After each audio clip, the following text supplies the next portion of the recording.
यदा यदा हि धर्मस्य ग्लानिर्भवति भारत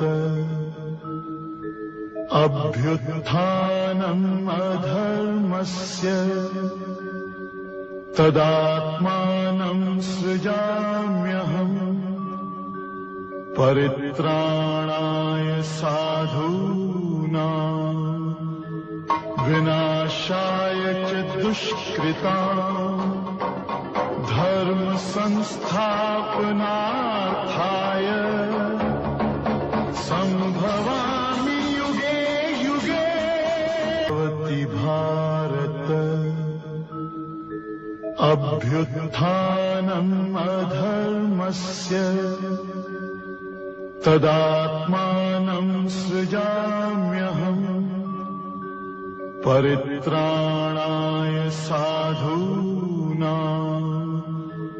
विनाशाय च दुष्कृतां धर्म संस्थापनार्थाय संभवामि युगे युगे। आयो लाल सभई चो झूलेलाल। असां ही सुझाव सिंधियुनि जी परिस्थिति खे ॾिसी करे ठाहियूं पिया। सिंधियुनि जी परिस्थिति ॾींहुं प्रति ॾींहुं ख़राब पई थींदी वञे ऐं सिंधी समाज ॾींहुं प्रति ॾींहुं घटि पियो थींदो वञे, जेका ॾाढी चिंताजनक ॻाल्हि आहे। सिंधी समाज बारूदी ढेर ते वेठो आहे, जेको कंहिंखे बि अहसासु कोन्हे। असां ही सभु ॻाल्हियूं ॾिसी करे सिंधी समाज एकता वारा कुझु सुझाव रखूं था। सिंधियुनि जी हींअर जी परिस्थिति पंहिंजे समाज जी ॻाल्हि आहे। शायदि केरु पंथ ट्रस्टी झूलेलाल साईं जो अवतार खणी सिंधियुनि खे एकजुट करनि। सिंधियुनि जा पंथ, सिंधियुनि जा ट्रस्टी जेके वॾे उहिदे ते वेठा आहिनि, झूलेलाल साईं जा प्रेमी शेवादारी महात्मा, उन्हनि खे बि निमाणी वेनती आहे सिंधी समाज एकता जी तरफ़ सां तव्हां सभिनि खे झूलेलाल साईं जो वास्तो अथव, जंहिं तव्हांजे पुकारण खां धर्म जी रक्षा जे लाइ अवतार खयो। अॼु उन धर्म खे बचाइण लाइ तव्हांखे झूलेलाल साईं जो वास्तो अथव। अॼु जी जेका सिंधियुनि जी परिस्थिति आहे उनखे गंभीरता सां खणनि। 5000 साल पुरानी संस्कृति खे इहे ई एकजुट करे सघनि था, इहे ई तारे सघनि था ऐं हिननि जी जवाबदारी अचे थी। स्कूल जो मास्टर ॿारनि खे जेका शिक्षा ॾींदो आहे, ॿारनि खे उहा शिक्षा ज़िंदगी भर जो सबक़ हूंदो आहे। तीअं ई सिंधी जा ट्रस्टी महात्मा पंथी असां सिंधियुनि खे जे रस्ते ते वठी वेंदव, उहो ई अचण वारनि ॾींहंनि में सिंधियुनि जो भविष्य आहे। यहूदी बि हिकु समय दुनिया जे अलॻि अलॻि राज्य में बिखरियल हुया।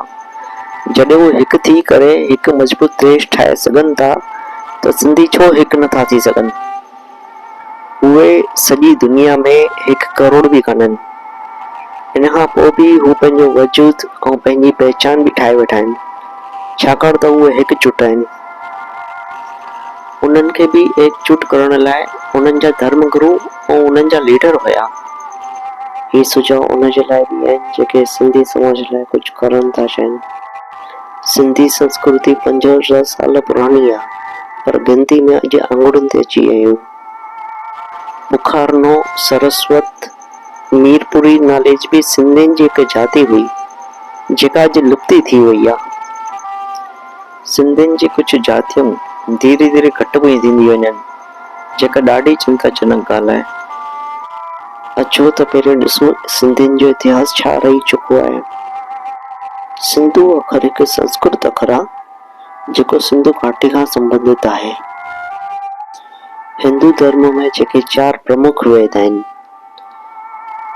ऋग्वेद, यजुर्वेद, सामवेद, अथर्ववेद, ही 4 वेद सिंधु दरिया जे किनारे ते लिखिया विया हुया।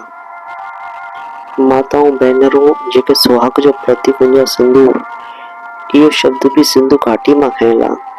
तव्हां हिननि ॿिन्हिनि वाक्यनि मां सम्झी सघो था कि सिंधी केतिरो पवित्र अखर आहे। पाण हिंदू भारत माता की जय वंदे मातरम चवंदा आहियूं, इन जी शुरूआत सिंधु जी धरती तां थियल आहे।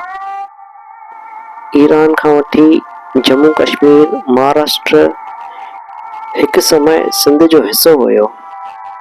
1729 में सेठ भोॼूमल कराची शहर जी स्थापना कई हुई। सेठ भोॼूमल बंदरगाह जी शुरूआत कई हुई ऐं कराची खां वठी अलॻि अलॻि देशनि ताईं पंहिंजो वापार फैलाया हुई। ऐं हिकु समय में कणिक जो सभिनी खां वधीक एक्सपोर्ट कराची शहर मां थींदो हुयो, जेको अॼु ताईं कराची शहर जी बदौलत खां उहो देश हले पियो। हिंदुस्तान जो जेको हिंद अखर आहे उहो सिंधु घाटी मां खयल आहे। ऐं ॿियूं बि अनगिनत चङी क़ाबिलियतूं आहिनि सिंधी समाज जूं। 1947 में राजस्थान जो बंटवारो थियो, पंजाब जो बंटवारो थियो, बंगाल जो बंटवारो थियो, पर सिंध जो फ़ैसिलो हिकु तरफ़ सां ई रखियो। 1947 बंटवारे जे समय विधर्मियुनि बिना ॾोह ते सिंधु हिंदियुनि खे बिना कारण सिंध मां कढियऊं, जेके क़रीबन 8 लख खां वधीक संख्या हुई। अॼु ताईं पलायन जी सभिनी खां वधीक संख्या आहे। कहिड़ी बि सरकार कश्मीरी पंडित जो हमेशा जिक्र कंदी रहंदी आहे, पर सिंधियुनि जो कॾहिं बि इन मामले में जिक्र कोन कंदी आहे। 1947 में कुझु सिंधी ॿिए धर्म में हली विया कहिड़े बि कारण सां। कुझु सिंधी अलॻि अलॻि राज्य में बसिजी विया ऐं अलॻि अलॻि राज्य में बसण खां अलॻि अलॻि पंथनि में बि बटिजी विया। अॼु ही समाज ईअं पियो लॻे जीअं बिना माउ पीउ जहिड़ो थी वियो आहे।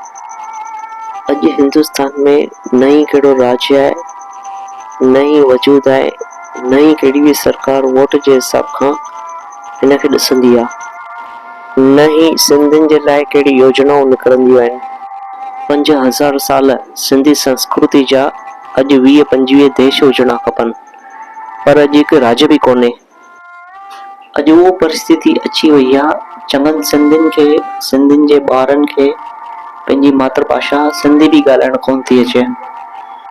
सिंधियुनि जे ॿारनि जूं शादियूं जाम लेट पियूं थियनि। कहिड़ी बि हिकु सिंधी न्याणी हिकु परिवार जे बराबरि हूंदी आहे। अगरि उहो न्याणी ॿिए धर्म में वञे थी त पंहिंजे हिकु सिंधी परिवार जो अंत थो थिए। उल्हासनगर, छत्तीसगढ़, गुजरात जे कुझु राज्य में कुझु सिंधी कन्वर्ट थी चुका आहिनि। उनजो हिकु वॾो कारण थी सघे थो सिंधी अलॻि अलॻि राज्य में बिखरियल आहिनि। अलॻि अलॻि राज्य में बिखरियल खां सिंधी न्याणियूं ॿिए धर्म में वधीक थी वञनि। कॾहिं सिंधी न्याणियुनि खे केरु मारे थो छॾे, कॾहिं केरु सिंधी ॿार खे थो मारे छॾे, कॾहिं केरु सिंधियुनि जो थो अपमान करे, कॾहिं केरु झूलेलाल साईं जो अपमान थो करे वञे, कॾहिं कहिड़ी सरकार सिंधी संत खे बिना ॾोह जे कारागार में बंदि थो करे।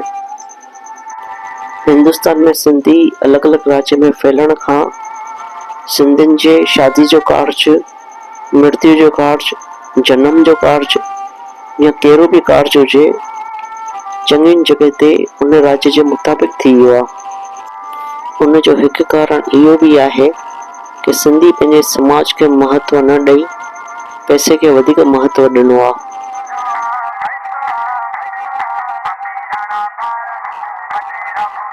अगरि सिंधियुनि वटि पैसो आहे त सिंधियुनि छोकिरनि जी शादी छो लेट थी थियनि और सिंधी छोकिरियूं छो पैसे जे करे ॿी कास्ट में थी शादी करनि। मैं 25 साल की हूँ और एक वर्किंग लेडी हूँ। ही समाज अलॻि अलॻि राज्य में फैलियल आहे ऐं अलॻि अलॻि पंथनि में बटियल आहिनि।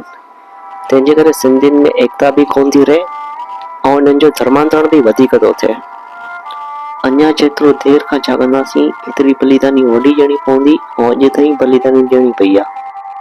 हींअर बि सिंधी समाज गंभीर न थियो त 2 पीढ़ियूं मसां आहिनि। सिंधियुनि जा पंथ, सिंधियुनि जा ट्रस्टी जेके वॾे उहिदे ते वेठा आहिनि, तव्हां सभिनि खे झूलेलाल साईं जो वास्तो अथव, जंहिं तव्हांजे पुकारण खां धर्म जी रक्षा जे लाइ अवतार खयो। अॼु उन धर्म खे बचाइण लाइ तव्हांखे झूलेलाल साईं जो वास्तो अथव। अॼु जी जेका सिंधियुनि जी परिस्थिति आहे उनखे गंभीरता सां खणनि। 5000 साल पुरानी संस्कृति खे इहे ई एकजुट करे सघनि था, इहे ई तारे सघनि था ऐं हिननि जी जवाबदारी अचे थी। छाकाणि त सिंधी समाज बिना मापी जहिड़ो थी वियो आहे। यहूदी बि हिकु समय दुनिया जे अलॻि अलॻि राज्य में बिखरियल हुया। जॾहिं उहे हिकु थी करे हिकु मज़बूत देश ठाहे सघनि था त सिंधी छो हिकु नथा थी सघनि।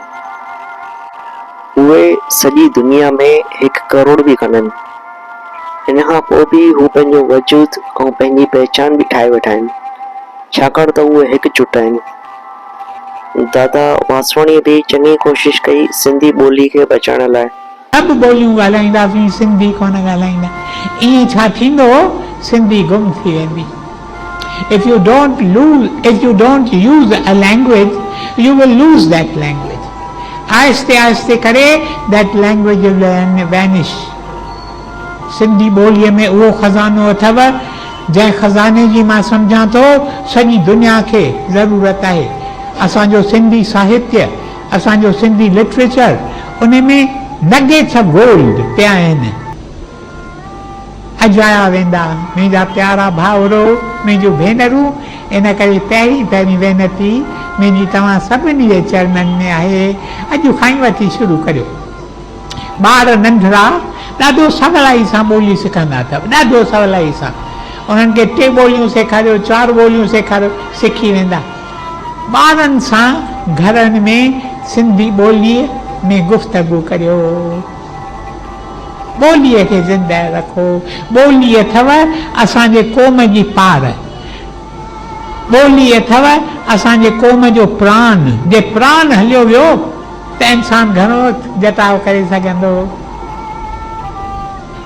चङनि ॼणनि जा सिंधियुनि जी एकता जे लाइ अलॻि अलॻि वीडियो ठाहे सुझाव अचनि पिया, पर उनजी शुरूआत कीअं थियणी खपे, कीअं केरु अमल में थो खणी सघे, उन जे लाइ असांजी बि इहा हिकु कोशिश आहे। अचो त हाणे ॾिसूं पंहिंजी सिंधी संस्कृति खे बचाइण लाइ कहिड़ा कहिड़ा क़दम खणी सघूं था। सभिनी खां पहिरियों झूलेलाल साईं पंहिंजा इष्ट देव आहिनि। झूलेलाल साईं सिंध जे शिदात कोट में प्रवचन कयो पियो, जेको पंहिंजे धर्म में अटल रहंदो, मां उन सां सदाईं गॾु आहियां। इहो प्रवचन झूलेलाल साईं जे हर मंदर में लिखल हुजणो खपे। झूलेलाल साईं जे हिन प्रवचन खे पढ़ण खां उन सिंधियुनि जो धर्मांतरण में अंकुश बि ईंदो ऐं सिंधियुनि में एकता बि वधंदी।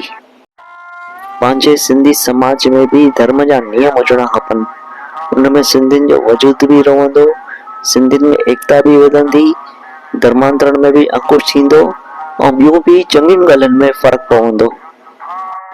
तव्हां ॾिठो हूंदो कुझु माण्हू पंहिंजे धर्म जे नियम खां ई हलंदा आहिनि, तीअं ई पंहिंजे सिंधी समाज में बि धर्म जा नियम हुजणा खपनि।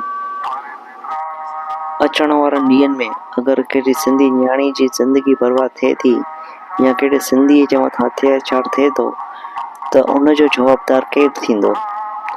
अगरि धर्म जा नियम हूंदा त कुझु तकलीफ़ूं पंहिंजो पाण ई परते थी वेंदियूं। हर आर्तवार ते झूलेलाल साईं जो सत्संग थियणो खपे, इन खां सभु सिंधी गॾु बि थींदा ऐं सिंधियुनि में एको बि रहंदो। शादी मुरादी में, बिज़नेस में, चङियुनि ॻाल्हियुनि में फ़र्क़ु पवंदो ऐं सिंधियुनि जो जेको धर्मांतरण थिए थो उन ते अंकुश बि ईंदो। ऐं सिंधियुनि जो जेको बि कार्ज हुजे, शादी जो कार्ज, मृत्यु जो कार्ज, जनम जो कार्ज या कहिड़ो बि कार्ज हुजे, उहो सिंधी रीति रिवाज खां थींदो ऐं गॾु गॾु झूलेलाल साईं जो प्रचार बि थींदो। पंहिंजे सिंधी समाज में बि चङनि पीरनि जनम वरितो आहे। साईं टेऊंराम, कंवरराम साईं, स्वामी लीलाशाह महाराज, दादा लेखराज, इन्हनि बि चङा चमत्कार कया आहिनि।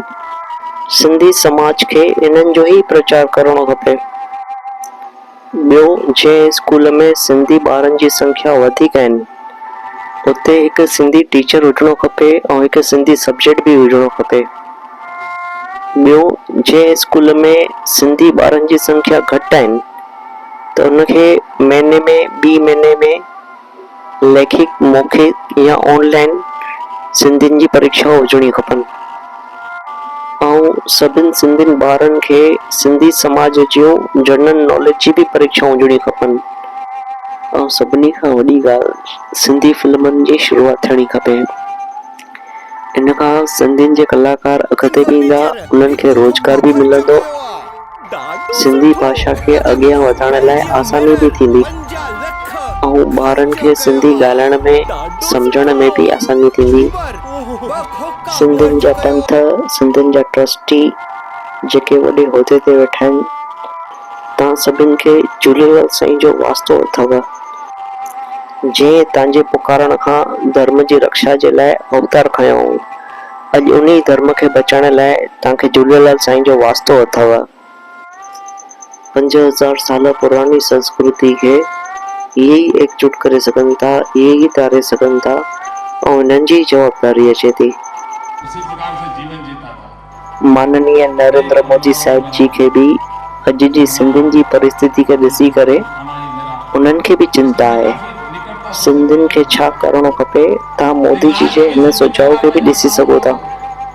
उहे चवनि था, मां तव्हांखे पंहिंजो सम्झी करे थो चवांव, मोदी जी जे हिन सुझाव खे हिकु हिकु अखर खे ध्यान खां ॿुधिजो।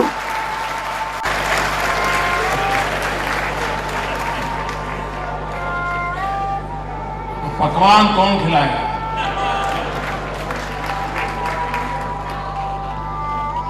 आप सोचिए, चला जा रहा है, मेरे सिंधी परिवारों में से ये सब चीजें नष्ट हो रही हैं।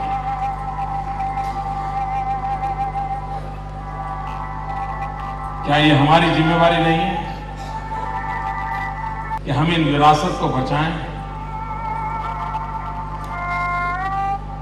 मैं कई बार मेरे मित्रों से कहता हूं कि भैया अहमदाबाद में कभी तो सिंधी फूड फेस्टिवल करो।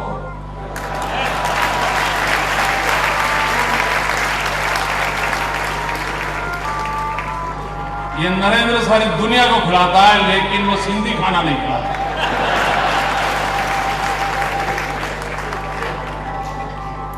मैंने कहा मैं मुख्यमंत्री के नाते नहीं, अपनों के नाते आपके साथ बीच में बातें कर रहा हूं, क्योंकि मैं इतना मिलजुल करके आप लोगों के बीच में पला बढ़ा हूं, इसलिए मुझे पता है।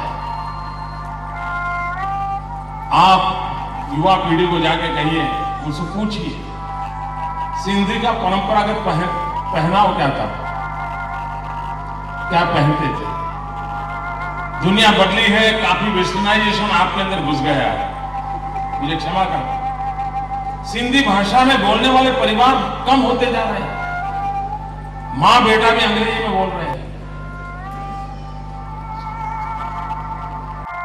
मित्रों, दुनिया के अंदर अपनी मातृभाषा, अपना रहन सहन, अपना पहना, इसको जो समानता है वो उसमें फिर से एक बार जीवन भरने की ताकत।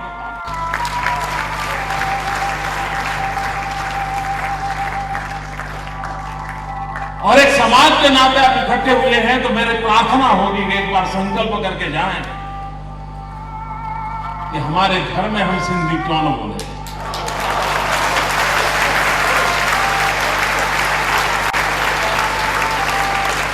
हम अमेरिका में हो, हम हांगकांग में रहते हो, हम चाइना में गए हो, कहीं पर भी गए हो,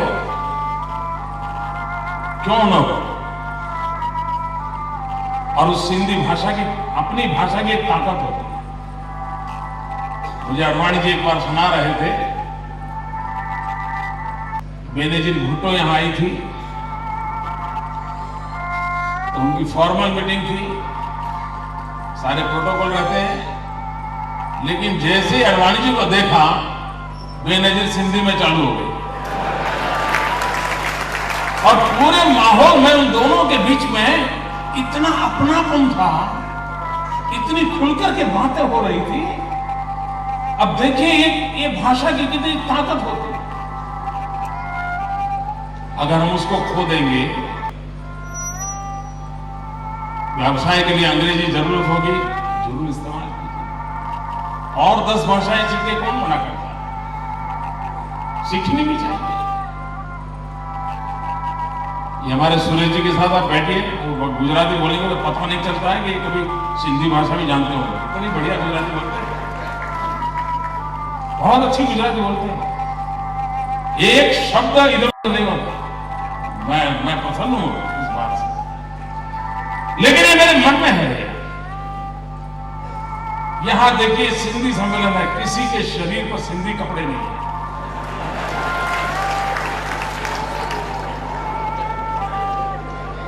इसे आप आलोचना मत समझिए भैया, इसे आप आलोचना मत समझिए। ये आपकी विरासत विरासत है, आप छोड़ रहे हो। मुझे दर्द देता है। और इसलिए मैं कहता हूं, क्या कभी एक सत्र तो ऐसा हो कि सब सिंधी पहनाव में आएंगे?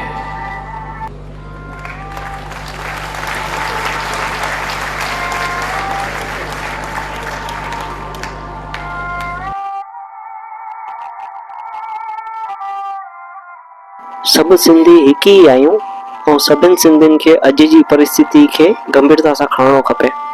तव्हां बि अमल कयो ऐं हिन सुझाव खे बि अॻिते पुॼायो।